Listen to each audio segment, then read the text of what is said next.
Good morning, everybody. It's Dave here. Welcome to Holiday for Two. Hope you're having a good day, and I hope you have a good week ahead.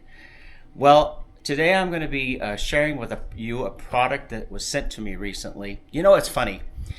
I get about a dozen requests every month to review different kinds of products, and I turn a lot of those requests down. But once in a while, I get a request about something that I think is very important for travelers and RVers and people who travel. Is something that you should have in your arsenal or your tool belt that maybe you might want to think about. And today's product is this product that was sent to me by Andeman, and they asked me if I wanted to review this, and I said, well, sure, I would love to, because I was actually thinking about getting one myself to have an extra one around.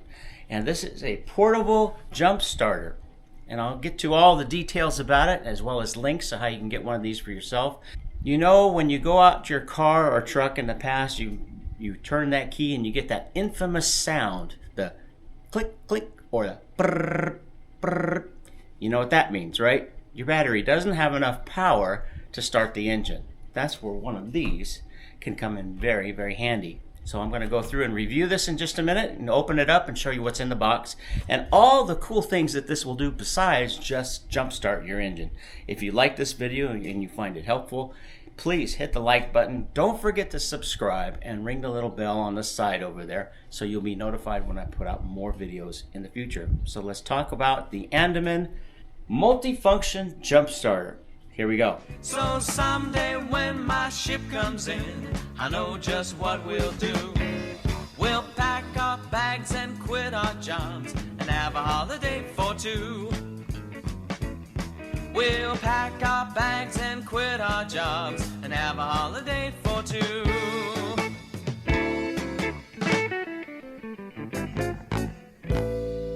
All right, so let's take a look at what this is first. This is called the EP-177 Multifunction Jumpstarter. And this claims to have four or five important kind of functions that you really can use to keep one of these in your vehicle. Now, these are something you can charge up. It's a battery, so it has a battery bank of 10,000 milliamps, and when you charge this up, you can also use this to charge your phone, believe it or not, because it has enough power to charge up a phone. But it's charged up, and you leave it in your vehicle so that if you ever need it, it's available. And you want to check them. If you charge them up fully, you want to check them every 5 or 6 months just to make sure it's got a full charge. But I have another one of these that I keep in the motorhome, and I've used it on a couple occasions, but it's a different brand, but it's something very similar to this. So here are some of the functions that it claims to have.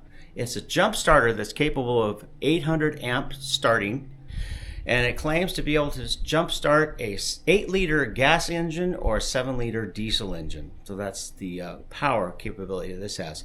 And it's in short spurts, so it's not like you can't use this to power your battery, but it will, in short spurts, give an incredible amount of energy so that you'll jumpstart your engine.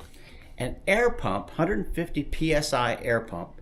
It also is a power bank, so you can use this to charge up devices if they need to be charged in an emergency. It is also a flashlight. So it'll do a couple of really cool things to have handy and keep in your RV. So I'm going to open it up and show you kind of what's inside it. So it comes in this nice little carrying case. What I'm going to do is get this fully charged. So I'm going to put it aside and make sure it's fully charged, and I'll take it outside and demonstrate for you how you would use this to jumpstart your engine. So let me just open it up. So first, before we take it outside or anything, let's just see what's inside of it. So it has this nice little carrying pack right here. Everything's in here that you need. It has the jumpstart cables right here. It comes with a user manual with all the information that you can go through this and read all the information about charging it up and what situations you can use it for, different types of situations. So to keep that in your case, this is the actual unit itself, and it's not charged yet, so I can't really give you a full demonstration of it right here. Looks like there's different outlets on the bottom. There's the outlet on the bottom where you would plug the jump starters in right there. And it's nice because they keep these little flaps on it so that it's protected from water. So you can put these down in your motorhome bay or your RV trailer bay or pickup truck. You can even throw these in your glove box or that little center console that you have in your truck. A lot of you have a little center console, and it might be pretty roomy, so you can just drop this in the bottom. And this is the USB, two USB-A, I believe they're called, these two, and then a USB-C outlet in the other flap. So these are ways that you can use this as a power bank right here.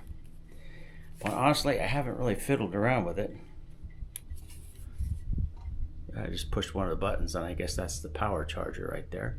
That shows me what my charge level is. I'm going to read the manual, because honestly, I haven't even looked at the manual yet. I'm just kind of pushing buttons. I'm one of those crazy people that likes to push buttons sometimes.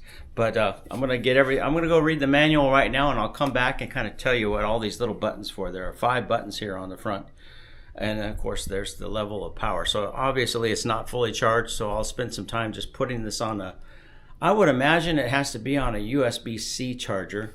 So we'll find out what all these little outlets are for, and I'll come right back with you.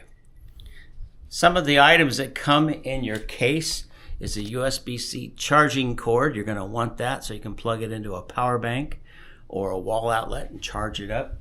That comes inside your case. You're going to want to keep that in there. There are the jump start cables. These actually plug into the unit, and then these go hooked up on your battery in case you need a jump start. There's also another cable that was in there that I didn't see earlier. This is the inflator cable. This is what screws into the top right there. That's what that outlet was for. I was wondering what that little outlet was for. This is for the tire inflator. So you can screw that in there, and you can use this to inflate a tire. Maybe you go out one morning and you got one tire that's really low. Had that happen before. This would be nice to keep handy, so you can plug this right in there and inflate that tire. And I tell you, sometimes these things can help you a lot if you're out remotely.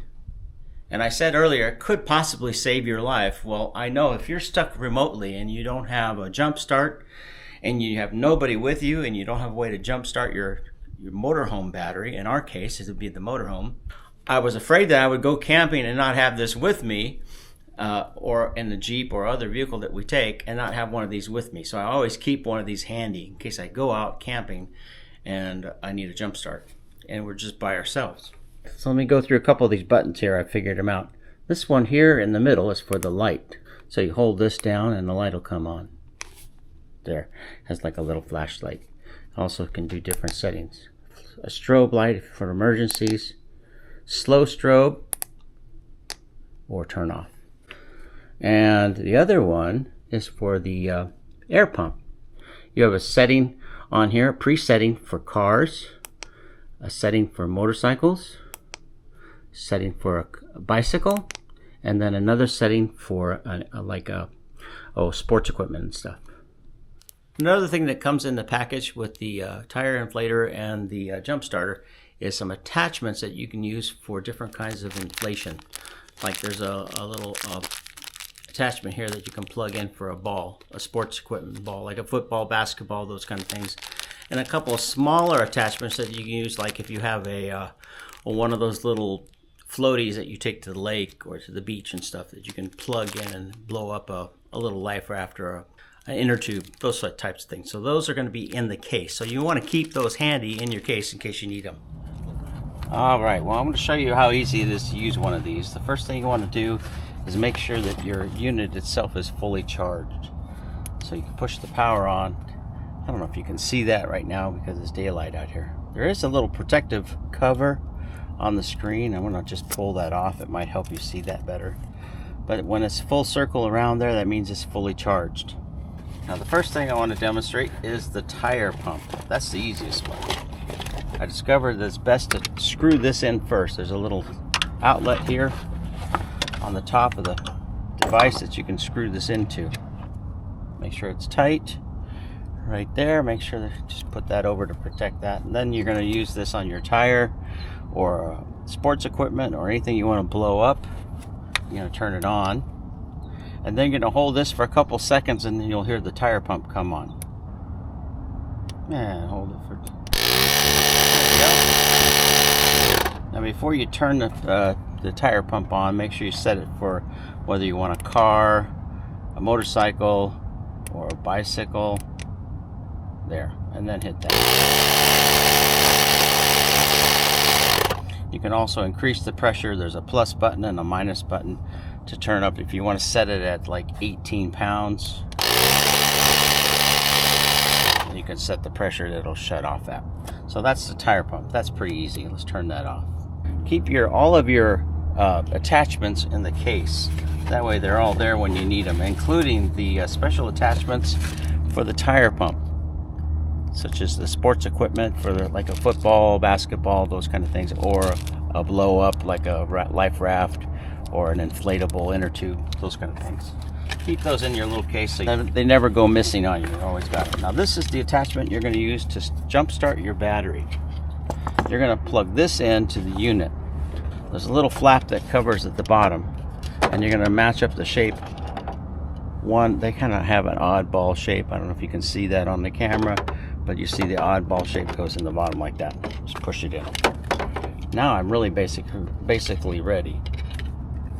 There's even instructions on the bottom here for you. So what you're going to do is turn the power on, and you'll see the blinking light. That means it's ready. Now what you want to do is really that easy. You're going to hook this onto your battery on the positive terminal and the black one on the negative terminal. And it helps if there's somebody with you. It makes it a little bit easier because then that person that's with you can hold this. And in your case, you might have a battery that's in a different part of the vehicle. Luckily, my battery's right on top here. But if you have a battery that's in a different location, you might want somebody to help you, or find a way to just set this down on something, like set this here and find the positive terminal. There. So I have the red ones clipped on the positive terminal, and then I'm going to clip the black one on the negative terminal. The light will turn green on the top of the, let me show you. You see that green light? When you see the green light come on, that means you're ready. I have the red terminals plugged in and the negative terminal plugged in on the battery. You're going to hook the clips on the battery. When the green light comes on, you are ready to jump start. I've had these before and I've used them. Now right away I can tell that you may have some difficulty with the length of the terminals here. Now some cars it won't be a problem because your batteries are right on top. You see how I don't know if you could see how long it took me to get those on there, but if you have somebody with you and they can hold this above the battery, and then when that green light comes on, you're ready to turn the key and get the car started. So having a second person with you would really help. Unless your battery is right on top and you can set this down somewhere, plug it in, and then hook these on the battery, positive, negative. The only thing I could say right now is the length of these terminals might be a problem in your situation, depending on how far this unit has to be from your battery. Does that make sense? So I could see where that might become an issue. So it would be nice if these were a little longer, but they will work in a pinch. So I hope that helps everybody so you can see what's in here. So one thing you're going to really want to do is you're going to want to evaluate your situation on your vehicle. How far is your battery from where you could put this if you needed to? Is the battery up top, or is it, I've seen places in different vehicles where the batteries are down low, maybe behind a tire, in a weird awkward spot, even where it's hard to get jump cables in a normal situation. So the fact that these little cables are only about 6 inches, 7 inches long could make for some difficulty. But it could, if you needed it, and you keep this in your vehicle, it could come in handy as a tire pump if you needed it, a flashlight, battery. It'll charge your phones up if you have a need of a phone charge in an emergency, as well as a jump starter if you ever need it. So kind of a handy little gadget. They're running between 60 and 70s. I've seen different sales on them. I'll put a link down below for this. Thanks for watching. Hope this helps you if you're thinking about getting one of these. It could really be handy. I highly recommend having one for emergency purposes. Have a great day, everybody. Catch you later. Bye.